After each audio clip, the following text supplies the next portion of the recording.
Hello जी, क्या हाल चाल है? सब कुछ बढ़िया है? करते हैं आपस में पॉजिटिव सा नमस्कार। और एक आज इस सीरीज़ के बारे में बात करते हैं, सॉन्ग्स ऑफ बैंडिट्स। ये कोरियन सीरीज़ है, बस इसकी रिजेंबलेंस आरआरआर से मुझे लगी थोड़ी सी ज़्यादा, और पीकी ब्लाइंडर्स से भी ऑफकोर्स लगी, क्योंकि ये वेस्टर्न स्टाइल के अंदर शूट हुई है। वेस्टर्न स्टाइल मतलब बंदूकें, हैट और उस तरीके से।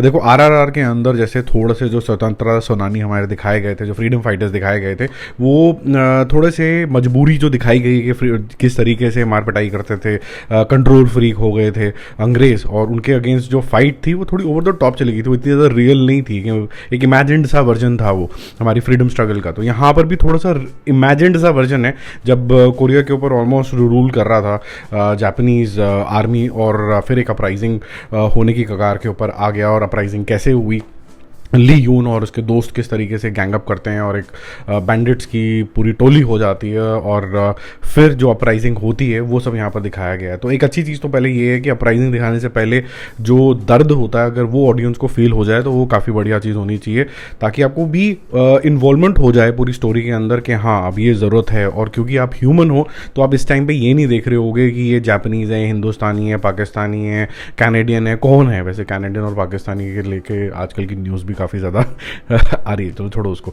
बट जिस तरीके से ये दिखाया गया तो आप थोड़ा सा ह्यूमन हो जाते हो वहाँ पर, और आप देखते हो कि एक अगर सेट ऑफ ह्यूमंस दूसरे सेट ऑफ ह्यूमंस के ऊपर ओवर पावर कर रहे हैं तो ऐसा नहीं होना चाहिए। तो it's a fight against justice. तो उस तरीके से इसको रखा गया है from the story telling perspective.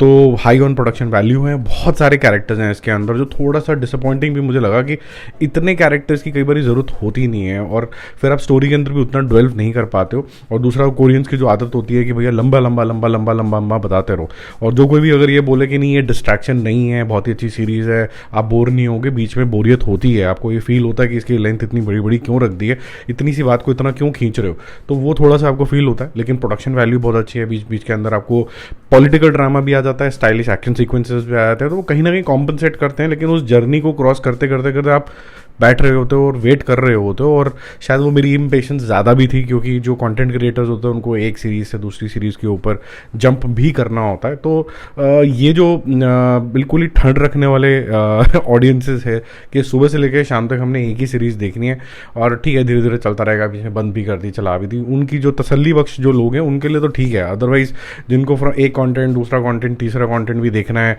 कि जी हमारा फ़र्ज़ बनता है कि दुनिया में अलग अलग OTT पे इतनी सारी चीज़ें रिलीज़ हो रही हैं, तो कंटेंट क्रिएटर तो सारे ही देखेंगे। बट जो कंटेंट लवर्स हैं वो कहेंगे यार 2-3 तो देख लेते हैं, तो उनके लिए शायद थोड़ी सी डिस्कम्फर्टिंग हो जाएगी, और लंबी है। कैरेक्टर्स हालांकि अच्छे रखे गए हैं, कॉम्प्लेक्स हैं in a sense that they are not all good, वो ग्रेश तरीके के कैरेक्टर हैं। इनफैक्ट जो ली का भी कैरेक्टर है वो भी एक टर्न अराउंड लेता है, एक कुछ होता है उसके साथ जिसकी वजह से वो अगेंस्ट चला जाता है जापानीज आर्मी के। ऐसा नहीं है पहले दिन से उसको शौक चढ़ रहा है, वो सब जो टर्न अराउंड है वो अच्छे तरीके से रीजन आउट किया गया, जो कि अच्छी चीज़ है। परफॉर्मेंसेज हमेशा कोरियन सीरीज़ के अंदर ठीक होती हैं, कभी भी कोई मैंने कच्ची पीटी ज़्यादातर देखी नहीं है और जो अगर मैं बोलूँ थोड़ा सा जो डाउन साइड है वो यही है कि बहुत स्लो है। जो पहले सीन से मोस्टली आपको ये सीरीज़ प्रेडिक्टेबल लगेगी, बट जो एक्शन सीक्वेंसेस हैं, जिस तरीके से शूट किया गया है, जो जोन में आपको उस पीरियड टाइमलाइन के अंदर लेके गए हैं, वो काफ़ी ज़्यादा इंटरेस्टिंग है। वो बिल्डिंग्स और जिस तरीके का सेटअप है वो आज भी आपको हमारे बहुत से ऐसे शहरों से मॉडर्न लगेगा। तो हम लोग यार ऑलमोस्ट हमें 100 साल पीछे हैं ऑलमोस्ट कई शहरों के मामले में, नॉट ऑल, बट जैसे मैं तो दिल्ली में रहता हूँ, दिल्ली इज़ क्वाइट एडवांस्ड।